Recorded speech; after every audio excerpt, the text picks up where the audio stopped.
አላቂና ለአደጋ ተጋላጭ የሆነው የውሃ ሀብታችንን በጋራ ለመጠበቅና ለመንከባከብ በቁርጠኝነት መስራት ይገባል ሲሉም የውሃና ኢነርጂ ሚኒስትር ዴኤታ ዶክተር አብርሃም አዱኛ ገለጹ።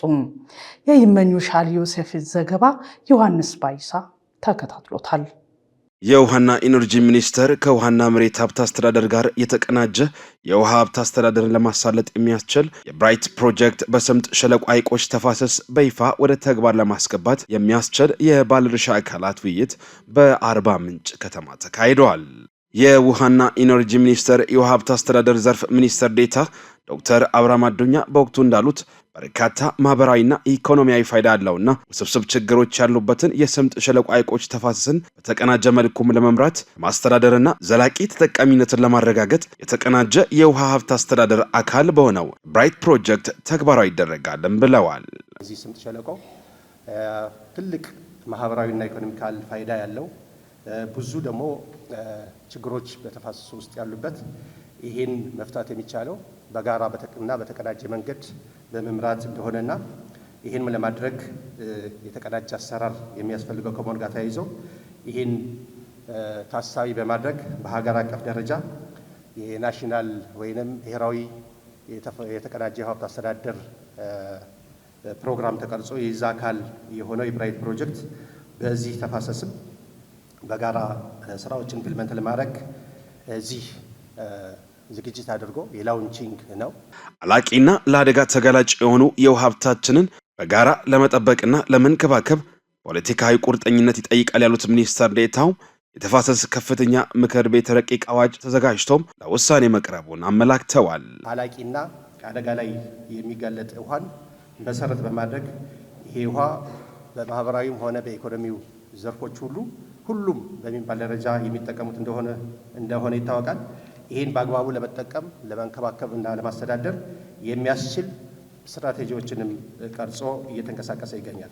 እንግዲህ ይህን ተግባራዊ ለማድረግ ሚኒስቴር መስሪያ ቤቱ ተሻጋሪ የሆኑ ኃላፊነቶች ስላሉበት ይህን መምራት የሚቻለው ትልቅ የፖለቲካ ኮሚትመንት መኖር ስላለበት፣ የክልል መስተዳድሮች ይህን በኃላፊነት መምራት ስላለበት ይህን መምራት የሚችል የተቀናጀ የውሃ ሀብት አስተዳደር የተፋሰስ ከፍተኛ ምክር ቤት እንዲቋቋም አዋጅ ረቂቅ በመስራት ይህን አዋጅ ረቂቅ የሚኒስትሮች ምክር ቤት ይሉንታ ሰጥቶት በዛ መሰረትም በሕዝብ ተወካዮች ምክር ቤት እየታየ ይገኛል። መድረኩ ባለድርሻ አካላት የድርሻቸውን በመውሰድ ወደ ተግባር የሚገቡበትና በቀጣይ ተሞክሮዎችን የሚቀምሩበት እድል የሚፈጥር ነው ብለዋል።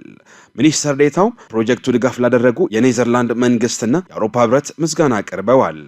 የውሃና መሬት ሀብት አስተዳደር ዋና ዳይሬክተር ዶክተር ጌቱ ዘለቀ የስምጥ ሸለቆ ሐይቆች ተፋሰስን ስትራቴጂ ነድፎም ለመጠበቅ መንከባከብና ለማልማት በብራይት ፕሮጀክት ይተገበራልም ሲሉ ገልጸዋል።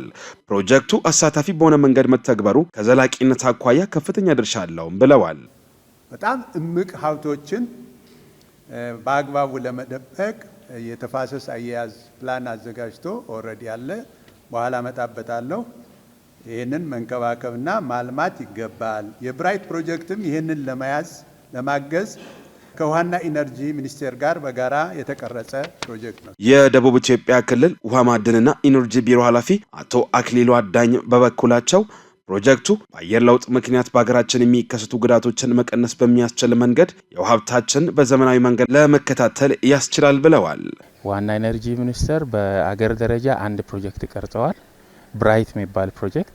ይሄ ፕሮጀክት በዋናነት የሚሰራው የተቀናጀ የተፋሰስ ልማትና የተቀናጀ የውሃ ሀብት አስተዳደርን አንድ ላይ አድርጎ በአሁኑ ሰዓት በአየር ንብረት ለውጥ ምክንያት በተለያዩ ጊዜ በሀገራችንም ይሁን በዓለም ደረጃ የሚከሰቱ ጉዳቶችን መቀነስ በሚያስችል መንገድና የውሃ ሀብታችን ደግሞ ዘመናዊ በሆነ መንገድ ውሃ ብቻም ሳይሆን ከካችመንቱ ጀምሮ ማለት ነው ከተፋሰሱ ጀምሮ ውሃ ሀብታችንን በዘመናዊ መረጃ ማለት አሉ ተፋሰስ ላይ የሚዘንበው ዝናብ መጠን ወደ ውሃ የሚቀየረው መጠን እንደገና ወደ ውሃ ከተቀየረ በኋላ ጅረቶቹ ተሰብስቦ ወንዝ የሚሆንበት መንገድ እያንዳንዱ በጣም ዘመናዊ በሆነ መንገድ ተለክቶ ታውቆ በእቅድ ማስተዳደር በሚያስችል መንገድ የሰርፌስ ውሃውንም እንደገና ደግሞ ግራውንድ ወተሩን በዚህ ልክ ማለት ነው። የጋሞ ዞን የውሃና መስኖ ማዕድን ኢነርጂ መምሪያ ኃላፊ አቶ አማኑኤል አራሳ